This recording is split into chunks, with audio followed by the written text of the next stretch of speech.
नाम सुना होगा डीजे संजू गोटिया बानों वाले।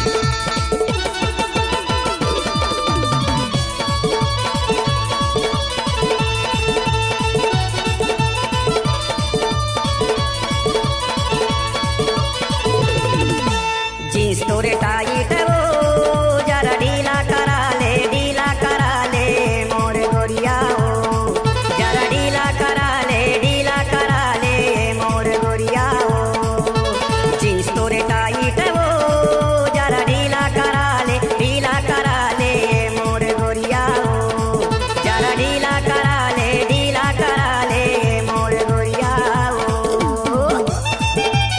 नाचने वाली लड़की के पास दम नहीं है तो डीजे संजू भाई क्या करेगा।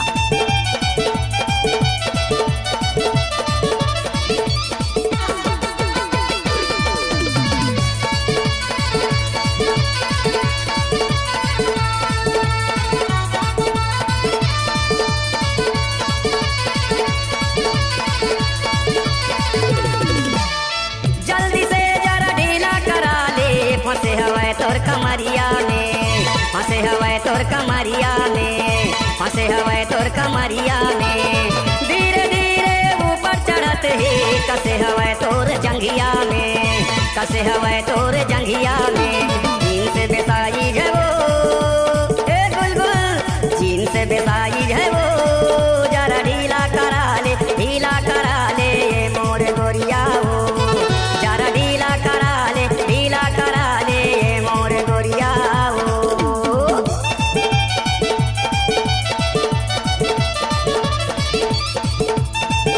फूल है गुलाब का सुगंध लिया करो, गाने संजू भाई का मजा लिया करो। फूल है गुलाब का सुगंध लिया करो, गाने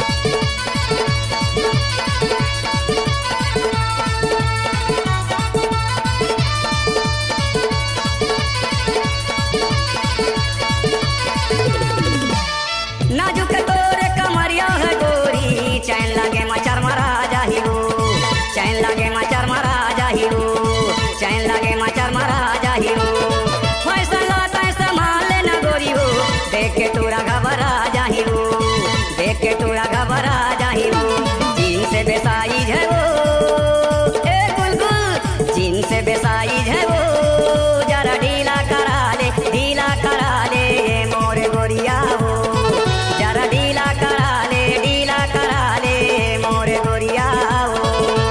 जींस तोरे टाइट वो जरा ढीला करा ले मोर गोरिया हो, जरा ढीला करा ले मोर गोरिया हो।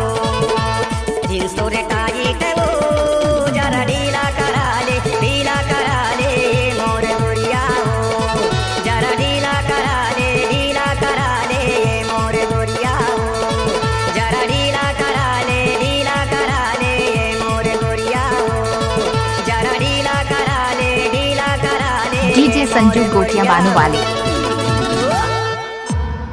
C Log Digital Recording Studio, Cordoba.